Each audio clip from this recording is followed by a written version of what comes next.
नमस्कार आप सभी को।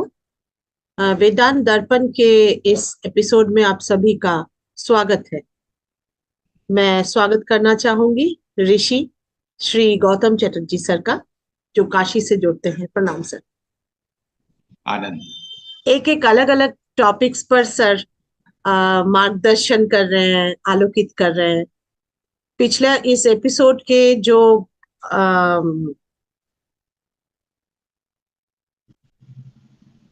एपिसोड के पहले जो भी इसमें है टॉपिक्स, उस पे अगर इस चैनल के को देखा जाए तो उसमें बहुत कुछ आएगा कि केवल वेदांत को किस प्रकार से अलग अलग दर्शनों के साथ जुड़ के, इसलिए इस कार्यक्रम का नाम वेदांत दर्पण है, कि उस दर्पण में क्या क्या और दिख रही है। वेदांत एक चीज है, एक दर्शन है, उस दर्शन को कहाँ कहाँ दिख रही है। अगर पिछले एपिसोड्स आप लोग देखेंगे सुनेंगे तो आप लोग को समझ में आएगा कि किस प्रकार से ये क्रम चल रहा है इस पे। तो पिछले एपिसोड जो है ये 58 एपिसोड है।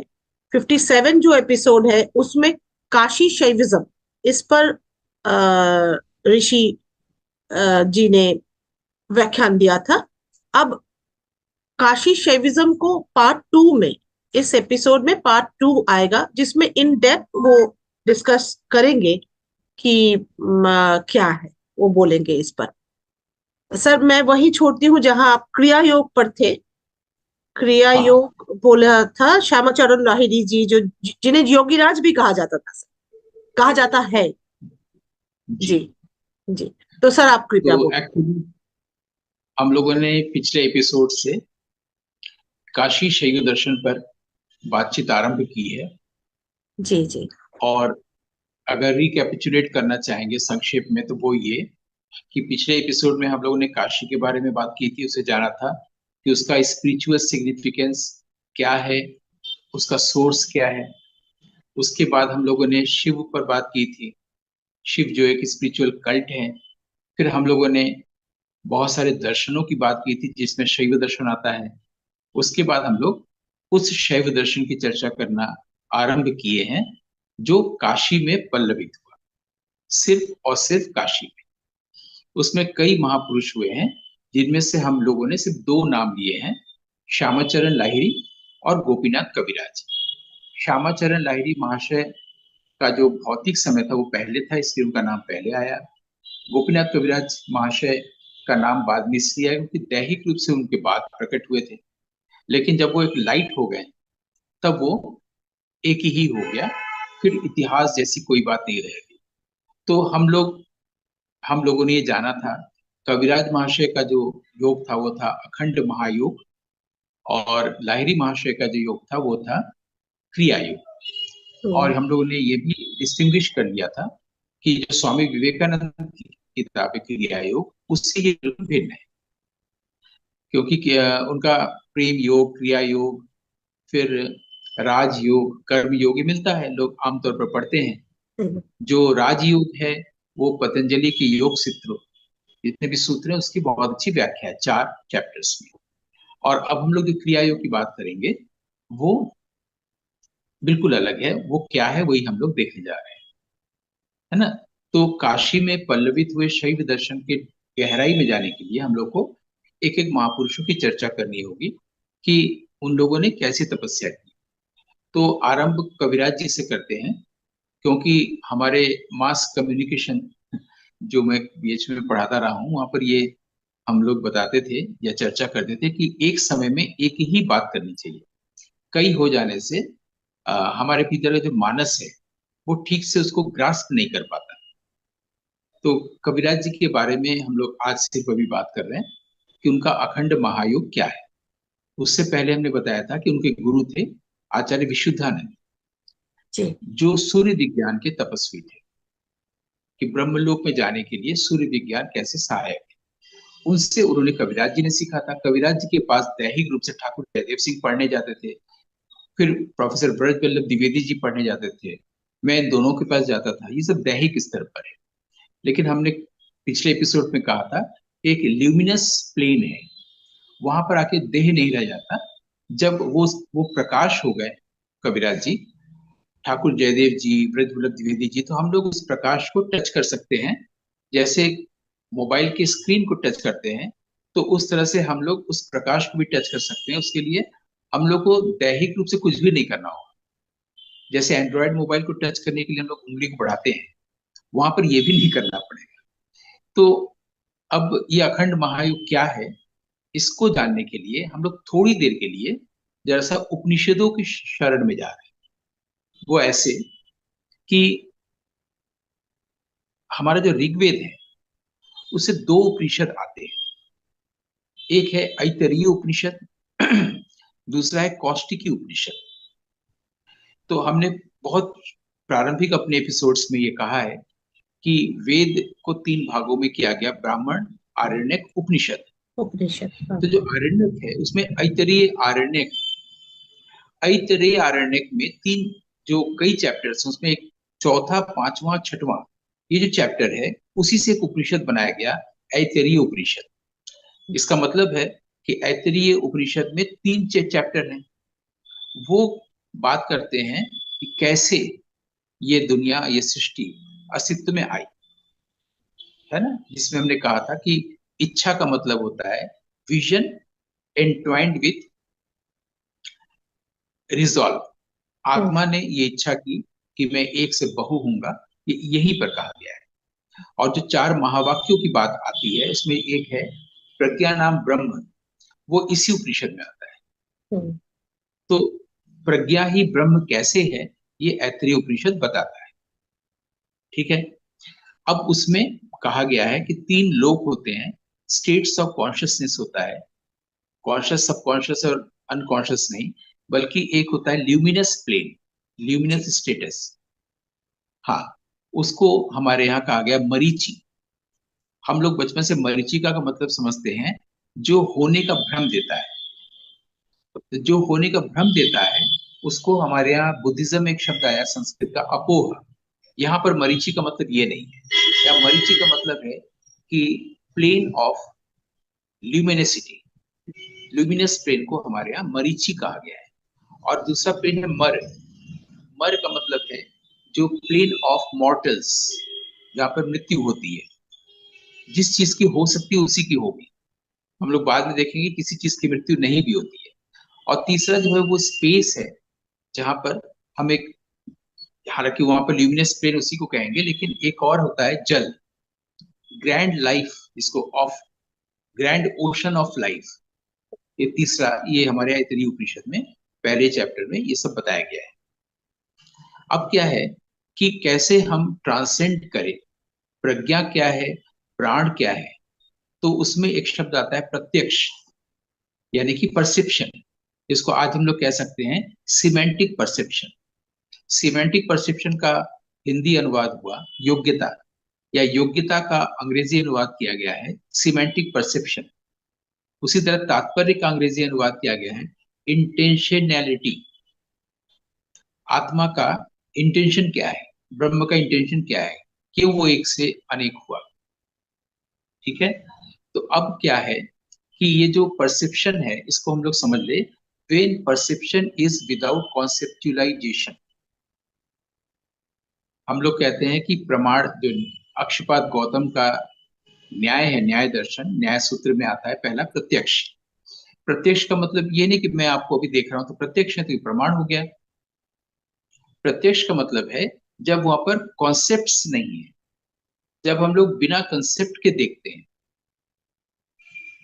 और जब हम बिना कंसेप्ट के देखते हैं, जो बहुत मुश्किल है, क्योंकि वहां पर माइंड आ जाता है। माइंड आता है तो कंसेप्ट आता है, और फिर वहां पर वर्ड्स आते हैं, शब्द आते हैं, और एक प्रॉब्लम क्रिएट होता है। उपनिषद कहते हैं कि जहां पर शब्द नहीं होगा वहां पर लाइट है। और हमारे जो व्याकरण से की दृष्टि में जो आचार्य भर्तृहरि हैं, वो कहते हैं बिना शब्द के हम इस जगत को जान ही नहीं सकते, बिना शब्द के हम आत्मा और ब्रह्म को भी नहीं जान सकते, जान सकते, बिल्कुल। इंद्र जैसे देवता को भी नहीं जान सकते। और हम लोग को ये जानना चाहिए कि जो ऋग्वेद के इंद्र हैं वो देवता नहीं है, बल्कि वो ब्रह्म है। हम्म। ये शायद हमारे श्रोता पहली बार सुन रहे होंगे, लेकिन ऋग्वेद में ब्रह्म को इंद्र भी कहा गया है। वहां पर एक शब्द कई चीजों के लिए प्रयुक्त हुआ है, जैसे कि अग्नि जो है वो प्राण के लिए भी है, अग्नि वाक के लिए भी है। जी। उसी तरह इंद्र जो है वो ब्रह्म के लिए है। ठीक है। अब क्या है कि हम इसके बियॉन्ड कैसे जाएं, प्रत्यक्ष कैसे करें ब्रह्म को, वो तब है जब कोई कंसेप्ट्स नहीं होंगे। तो इसका अब शब्द नहीं होगा तो हम आत्मन भी नहीं कह पाएंगे, आत्मन को भी नहीं जान पाएंगे। शब्द नहीं होगा तो हम ब्रह्म को भी नहीं जान पाएंगे। लेकिन कविराज जी हमारी मदद ऐसे करते हैं, वो कहते हैं मन को शब्द चाहिए।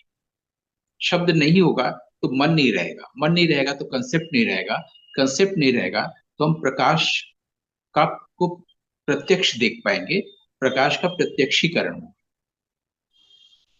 ठीक है। अब यहाँ पर क्या है कि उसमें एक और चीज अपनी तपस्या से बताते हैं। अभी तो हम लोग ऐत्रेय उपनिषद को समझा कि वो क्या कह रहा है, और वो बता रहा है कि जब हम प्रत्यक्ष कर रहे हैं जिस प्रकाश को, वही प्रज्ञा है। और वो प्रज्ञा ही ब्रह्म है, इसलिए प्रज्ञा नाम ब्रह्म इसीलिए कहा गया है, इस ऐत्रेय उपनिषद में ही आया है। प्रज्ञा तक पहुंचने के लिए ये तपस्या है। अब प्रज्ञा के तक पहुंचने के लिए शायद कभी हमने कहा था कि राधा जो है कृष्ण तक पहुंचने का द्वार है, हम्म। आह्लादिनी शक्ति, आह्लाद आनंद है। वैसे ही प्रज्ञा का जो द्वार है वो हमारे मस्तिष्क के यहाँ पर है। ये जो पूरा स्कल है, यहाँ हम्म। पर ब्रह्मरंध्र कहा गया है इसको। ब्रह्मरंध्र, जिसको सहस्रार भी कहते हैं नाड़ियों की भाषा में या चक्रों की भाषा में। हम्म। ब्रह्मरंध्र जो है ये एक ऐसा डोर है जहां पर एक्सटेसी है, जॉय है, ब्लिस है, करेक्ट। आनंद है। और उसके लिए वहां पर जो विधृति शब्द आया है उसको हम लोग एक और शब्द से जान सकते हैं, वैदिक शब्द नांदन। नांदन शब्द का प्रयोग हमारी हिंदी में नहीं होता, बांग्ला भाषा में नंदन और नांदनिक शब्द का बहुत प्रयोग होता है। हम्म। कि नंदन उस जगह को कहते हैं जहां पर नांदनिक गतिविधियां होती है, नांदनिक गतिविधियां उसको कहते हैं जहां पर आर्ट और कल्चर की चीजें होती हैं, बिल्कुल। ड्रामा, म्यूजिक, डांस, सिनेमा, है ना। हिंदी में इसका प्रयोग कम होता है। तो वो जो नंदन शब्द है या नांदनिक शब्द है, वो इस नांदन से आया है जो ऋग्वेद में है। वो ब्रह्मरंध्र के का डोर को कहा गया है, door to joy, door to ecstasy. जी। अब वो तभी होगा जब हम लोग प्रज्ञा को प्रत्यक्ष करेंगे। प्रज्ञा को प्रत्यक्ष कब करेंगे? When perception is without conceptualisation. और तब हम क्या, हमारा जो लिमिटेशन है वो फ्रैगमेंटल नहीं रह जाएगा। हमारा जो परसेप्शन है वो उसको कंसेप्ट जो है वो फ्रैगमेंटल बनाता है। तो फ्रैगमेंट जब नहीं रह जाएगा तो ये अखंड हो जाएगा। यानी प्रज्ञा नाम ब्रह्म से हमने उपनिषद से लिया, और ये अखंड जब हो जा रहा है, कविराज जी की अपनी फिलोसॉफी आ गई, अखंड महायोग, इसको उन्होंने नाम दिया। और अखंड महायोग को हम लोगों ने इसलिए उपनिषद के परिप्रेक्ष्य में समझा ताकि बाद में प्रश्न न रह जाए कि वेदांत से ये कैसे जुड़ता है ना। इसलिए हमने थोड़ा प्रारंभिक जानकारी ऐतरेय उपनिषद की भी दे दी। और हमने पहले ही बताया कि ये ऋग्वेद से जब आरण्यक बना था तो ऐतरेय आरण्यक के 3 चैप्टर्स को अलग कर दिया गया। मैंने आरण्यक के चौथे, पांचवें, छठवें को अलग कर दिया गया, तो प्रथम, द्वितीय, तृतीय 3 चैप्टर का एक उपनिषद बना, ऐतरेय उपनिषद। और ये बहुत पुराना है, हमारे जो प्राचीन उपनिषद है 108 में से, जी। उसमें जी। ऐतरेय उपनिषद, कौशिक उपनिषद, ये 8वीं शताब्दी ईसा पूर्व का है, बीसीई, यानी बुद्ध से भी पहले। तो इसमें कंसेप्ट आकर के हमारी परसेप्शन को डैमेज करता है। और इसके लिए एक बहुत बड़े बौद्ध महापुरुष हुए जिनका नाम है दिगनाग। दिगनाग को लोग पाली में दिन्नाग भी बोलते हैं। उन्होंने एक शब्द दिया है कल्पना अपोह। तो अपोह पर बहुत लोगों ने रिसर्च भी किया है, इस शब्द पर सिर्फ, कि दिन्नाग का अपोह क्या है, रत्न कीर्ति का अपोह क्या है। इस पर बहुत सारे लोगों ने, बहुत सारे फिलोसोफर्स ने काफी काम किया है। तो अपोह को हम लोग समझ ले कि जो है वो न समझ के हम लोग कॉन्सेप्ट से जब समझ लेते हैं कि ये है और उसको हम लोग प्रमाण मान लेते हैं, तो वो अपोह हुआ, अब। जिसको हम लोग बाद में माया या भ्रम भी समझ चुके हैं पहले। तो ये जो कंसेप्ट आता है, कंसेप्ट हमें सच को देखने नहीं देता। तो जो प्रत्यक्ष को अक्षपाद गौतम ने प्रमाण कहा है कि जो प्रत्यक्ष है वही प्रमाण है। लेकिन प्रत्यक्ष क्या है ये जानना होगा। प्रत्यक्ष क्या है? जो हमारे भीतर इस अंगूठे के बराबर, अंगुष्ठ मार मनुष्य के हृदय में जो है यानी कि आत्मा, उसका प्रत्यक्ष करना, ब्रह्म का प्रत्यक्ष करना। जो अंगुष्ठ मार्ग एक ऐसी अग्नि है जिसमें धुआं नहीं होता है, धूम रहित कहा गया है इसको संस्कृत में, जहाँ धुआं नहीं होता है, ऐसी अग्नि। तो ये अग्नि हमारे वाक के माध्यम से लोगों तक जाती है, तब जब मन से शब्द की विदाई हो जाती है। अब जो शब्द आता है तो वो वाक आता है, इसलिए ऋग्वेद में वाक का भी महत्व है। और यहाँ हम लोगों ने कई चीजें एक साथ जोड़ के देखी, सिर्फ गोपीनाथ कविराज जी के दर्शन को समझने के लिए कि अखंड महायोग क्या है। जब हम लोग ब्रह्म को प्रत्यक्ष करते हैं, ब्रह्म को प्रत्यक्ष कैसे करते हैं? जब उसमें अपोह नहीं होता, जब उसमें कंसेप्ट्स नहीं होते। और हम लोग के लिए प्रत्यक्ष तभी प्रमाण हो सकता है। न्याय दर्शन में प्रमाण चार प्रकार से कहा गया ना, प्रत्यक्ष, अनुमान, फिर इन्फरेंस, हम्म। एनालॉजी को हमारे यहाँ उपमान कहा गया है, और इन्फ्लुएंस को अनुमान कहा गया है, और प्रत्यक्ष को परसेप्शन कहा गया, और शब्द को कहा गया है। शब्द भी प्रमाण है। लेकिन हम लोग कहते हैं मैंने तो तुम्हें देख रहा था, तुम यहाँ से जा रहे थे, मैंने देख लिया तुम्हें, तुम्हारा सच सामने आ गया। ये कंसेप्ट से देखा। बिल्कुल। ये जो प्रत्यक्ष प्रमाण अभी नहीं हुआ। प्रत्यक्ष प्रमाण तब होगा जब हम कंसेप्ट को हटाएंगे और ब्रह्म को देखेंगे, तब वो प्रत्यक्ष प्रमाण होगा। और ऐसे में क्या होगा कि जो ब्रह्मरंध्र की बात की गई है, इस ब्रह्मरंध्र को डोर ऑफ एक्सटेसी कहा गया है। इसका एक और शब्द है सुषुम्ना। हम्म। जो तीन प्रकार की नाड़ियां हमारे भीतर है बिल्कुल चक्र बिल्कुल। की भाषा में, हम्म। तो ईड़ा पिंगला के अलावा जो सुषुम्ना नाड़ी है, हम्म। उस सुषुम्ना का मतलब होता है आनंद, हम्म। ब्लिस, अनएलॉयड कॉन्शियसनेस, अनएलॉयड ब्लिस, उसको सुषुम्ना है। अब सुषुम्ना शब्द भी जो बाद में आया है, उसमें हम लोग सुमना एक शब्द आता है ऋग्वेद में। सुषुम्ना में जो पहला स दंत स है, उसके बाद मूर्धन्य स है। मूर्धन्य लेकिन निशा। जो सुमना है, सुषुम्ना में दोनों ही हर्ष ऊ है, छोटा ऊ है। हम्म। लेकिन वेद में, ऋग्वेद में जो सुमना शब्द आया वो बड़ा ऊ है, और स जो है दंत स है। वो सुमना मतलब होता है अनएलर्ट ब्लिस, खूब आनंद। तो सुषुम्ना नाड़ी हम लोग शब्द जानते हैं, और कबीर साहब ने तो पूरा जीवन इसी पर बोला है। सिर्फ उन्होंने सब कुछ जो बोला है सिर्फ इसी नाड़ियों की भाषा में, चक्रों की भाषा में बोला है। लेकिन सुषुम्ना का मतलब जानना चाहिए कि वो आनंद है, ब्लिस है, जिसका डोर ब्रह्मरंध्र में है, जिसको सहस्रार कहा गया है। और जब हम प्रज्ञा या ब्रह्म का को प्रत्यक्ष करते हैं तो वही आनंद मिलता है, वही अखंड महायोग में बदल जाता है। और तभी हम कहते हैं कि प्रज्ञा नाम ब्रह्म। कितनी अच्छी बात है। कविराज जी इसे आसान कर रहे हैं। हम लोग ऐत्री उपनिषद की आलोक में इसे देख पा रहे हैं, समझ पा रहे हैं कि जो उपनिषद कह रहा है वो भी वही कह रहे हैं। क्योंकि हमेशा बोलते हैं ना, ग्रेट मैन थिंक अलाइक, उसका मतलब हुआ यस। बुद्ध भी वही कह रहे हैं, रामकृष्ण भी वही कह रहे हैं, कबीर वही कह रहे हैं। लेकिन चूंकि उन्होंने तपस्या की है तो भाषा बदल गई है। हाँ शब्द। बिल्कुल सर। तो प्रज्ञा को प्रत्यक्ष करने का जो योग है वो है अखंड महायोग, क्योंकि उसमें खंड नहीं होता। खंड तब होता है जब कंसेप्ट आते हैं, कंसेप्ट जब होता है तो परसेप्शन नहीं होता, प्रत्यक्ष नहीं होता है। इसलिए जो ब्रह्म जो है वो अखंड है। हम्म। हम लोग उसको तभी देख सकते हैं जब हम अखंड होते हैं, फिर बिल्कुल। हमारे और उसमें कोई भेद नहीं रह जाती है, हमारे भीतर सिर्फ अभेद दृष्टि हो। जी। तो मैंने तो एक सांस में इतना सारा वर्णन किया। अब इसमें क्या चीज अस्पष्ट रह गया है और कितना समय रह गया है, वो आप बताएंगी। सर समय तो शायद है, होगा कुछ, आप बोल सकते हैं अभी, कुछ तो है इस समय। लेकिन कई बातें स्पष्ट हो गई हैं, या इसमें अभी भी स्पष्ट करने की और जरूरत है? जैसे मैंने कहा कि इच्छा क्या होता है, इच्छा हम्म। क्या होती है, या हम्म। इच्छा शक्ति क्या होती है, वो भी हमने बताया था। जी जी। इच्छा का मतलब ये नहीं होती है कि मेरे मन में इच्छा हुई हम्म। हम लोग की चलो दूध पिया जाए, या इच्छा हुई कि चलो संगमित्रा जी से बात करें।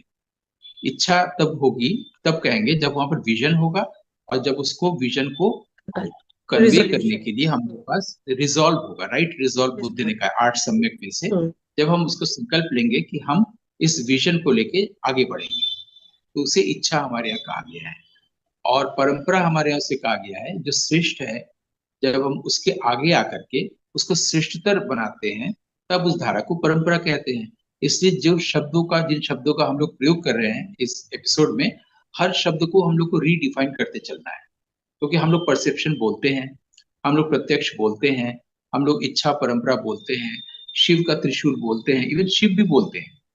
और सबसे हास्यास्पद स्थिति यह है कि जब भी कोई नृत्यांगना मंच पर आती है और मंगलाचरण प्रस्तुत करती है, तो उस वक्त वो ब्रह्मा विष्णु महेश को जब दिखाती है, तो ब्रह्मा को सुंदर रूप में दिखाती है, विष्णु को सुंदर रूप में दिखाती है, लेकिन महेश को हमेशा तांडव रूप में दिखाती है। और नर्तकियों के लिए तांडव का मतलब है क्रोध का भाव। हाँ, यहाँ पर हम लोग को सीखना होगा, शिव शब्द का मतलब है सुंदर। और शिव ने जो सबसे पहली बार नृत्य किया था वो आनंद नृत्य किया था। उस आनंद नृत्य को कहा गया था तांडव। जी। फिर भरत मुनि ने चौथे अध्याय में जब इसको अलग अलग भावों के अनुसार देखा, 8 रसों के अनुसार देखा, तो उसमें क्रोध भी आया और वो भीड़ की भाषा में प्रचारित हो गया। इससे हाँ, नर्तकियों तक किसी अच्छे गुरु ने ये बात नहीं पहुंचाई बिल्कुल कि सर। आपको शिव भी दिखाना है तो हाँ, सुंदर रूप दिखाइए, क्योंकि शिव दिखा रहे हैं, महेश दिखा रहे हैं, जी जी महाईश दिखा रहे हैं महेश, तो उसका सुंदर रूप प्रस्तुत करिए। जी। जब क्रोध होगा शिव को तब तो आनंद तांडव से क्रोध तांडव होगा। और बिल्कुल। आनंद तांडव का जो रूप है वही नटराज है। और नटराज की पहली प्रतिष्ठा भली प्रतिमा के रूप में साउथ में मिलती है, द्रविड़ क्षेत्र में मिलती है, लेकिन नटराज का प्रथम रूप काशी में ही देखा गया है। अर्धनारीश्वर का भी प्रथम रूप काशी में ही देखा गया है। कहाँ देखा गया है? तपस्वी के मानस में। उनका जो ल्यूमिनस प्लेन है हम्म, वहां देखा गया है। वहां तक पहुंचा कैसे गया है? अखंड महायोग के द्वारा, क्रिया योग के द्वारा।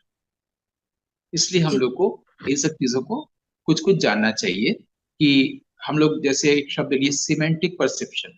अब सिमेंटिक शब्द से लोग कहेंगे ये तो इंग्लिश लिटरेरी क्रिटिसिज्म का टर्म है सिमेंटिक्स, हम्म, है ना? तो फिर क्यों कहा गया है? क्योंकि परसेप्शन के लेवल्स हैं। हम यहाँ पर परसेप्शन, एक रिक्शे वाले को देखना और एक ब्रह्म को देखना, दो तरह से देखना होता है ना। हम्म, तो उसके लिए संस्कृत में शब्द है पश्य। कई लोग सुनने अच्छा। के लिए शब्द इस्तेमाल करते हैं श्रव्य। शब्द का मतलब सुनना नहीं होता है, शीर्ण का मतलब सुनना होता है। सुनने की जो वस्तु है उसको श्रव्य कहते हैं। पश्य यानी देखने का की जो वस्तु है उसको कहते हैं दृश्य। दृश्य श्रव्य। लेकिन देखना को अंग्रेजी में पश्य, संस्कृत में पश्य, और सुनने को शीर्ण कहते हैं। जी। अब मैं आपको देख रहा हूं, ये एक प्रकार का देखना हुआ, ठीक है। लेकिन ये योग्य रूप से देखना नहीं हुआ, क्योंकि मैंने कहा योग्यता को अंग्रेजी में सिमेंटिक परसेप्शन कहा गया है। हम्म, क्यों कहा गया वो अब मैं स्पष्ट कर रहा हूं कि मैं आपको देख रहा हूं और मैं ये देख रहा हूं कि गौतम चैटर्जी, जिसको ऋषि कहा जा रहा है, गौतम चैटर्जी इस तरह से बोल रहे हैं, हम्म, गौतम चैटर्जी का हाथ ऐसे चल रहा है। गौतम चैटर्जी को जो मैं देख रहा हूं, ये देखना परसेप्शन है, प्रत्यक्ष है, या ल्यूमिनस परसेप्शन है, या सिमेंटिक परसेप्शन है। गौतम चैटर्जी जो इंद्रियों को द्वारा देख रहे हैं वो देखना या नहीं हो रहा है, या गौतम चैटर्जी के प्रति जो अवेयरनेस है जो देखना हो रहा है वो हम्म, ब्रह्म है, वो देखना है, उसको हम परसेप्शन कह रहे हैं। बिल्कुल। क्लियर हो बिल्कुल। गया ना? बिल्कुल ऐसी सर। कोई शब्द या शब्दावली नहीं समझ में अगर आई है या अस्पष्ट रह गया है तो उसे हम बोधगम्य बना सकते हैं, लूसिड बना सकते हैं। लेकिन वही देखना होगा कि क्या है जो अभी तक इनकॉम्प्रिहेंसिबल रह गया है। क्योंकि ये सर। हाँ। परस्पिक्यूअस है, शब्द है अंग्रेजी का परस्पिक्यूअस, जिसको पर्सपिक्यूस। अच्छी तरह से समझाया गया है, अच्छी तरह से समझा गया है, बिल्कुल स्पष्ट है, और बिल्कुल इंसिसिव है, फोर्सफुल है, क्लियर बिल्कुल। भी है, फोर्सफुल भी। इसलिए कॉस्पिक्यूअस से भिन्न शब्द है पर्सपिक्यूअस। हम्म, पर्सपिक्यूअस का मतलब ही होता है कि जो आसानी से बहुत अच्छे से समझाया गया है और जिसको सरलता से, स्पष्टता से समझा गया जी। बिल्कुल सर, बिल्कुल एप्रोप्रिएट वर्ड आपने इसमें बहुत ही एप्रोप्रिएट वर्ड आपने यूज किया इसमें, पर्सपिक्यूअस। और इस प्रकार से ही समझाया गया है, और सर भी इस प्रकार इसको आपने समझाया सर। बहुत ही क्लियर तरीके से आपने समझाया, और वो है भी इस प्रकार, क्योंकि साधना सरल और स्वाभाविक होती है। और मतलब जब उस साधना में कोई और डूबता है तो उसे भी समझ में आ जाता है, हाँ ये पथ दुर्गम तो है नहीं, लगता है दुर्गम है पर दुर्गम तो है नहीं। और वो भी ऐसे ही सरल बन जाते हैं और उसको सरलता से समझा सकते हैं। और बस यही इच्छा है, मैं बोलूंगी, या यही संकल्प है कि लोगों तक मनुष्यों के सभी के तरफ में, सभी के लिए, कि ये जो सुंदर चीजें हैं उसको आगे लाना। और यही चैनल का भी है। ये एक संकल्प है चैनल का, जो इस प्राणायाम हिंदी चैनल का। और उस पर आप जैसे ऋषि विद्वान को पाके ही धन्य है कि आप समय दे रहे हैं सर, और ऐसी ऐसी दर्शन की बातें और वो उस एंगल का बता रहे हैं सारा, जो वेदांत दर्पण में आ रहा है। अगले एपिसोड्स में और सुनेंगे हम लोग कि किस प्रकार और क्या क्या दर्शन है जो मिलती जुलती है इसके साथ। और मुझे लगता है काशी शैविज्म पर भी और एपिसोड्स होगा, जिसमें और बातें आएंगी और क्लैरिटी से और उसको समझाएंगे, उसकी जो ब्रांचेस है, उसको, उसकी जो शाखाएं और निकलेंगी, उस पर सर बोलेंगे। बहुत बहुत आभार सर, बहुत धन्यवाद और प्रणाम। आनंद आनंद। मिलते हैं आप लोगों से अगले एपिसोड में। नमस्कार।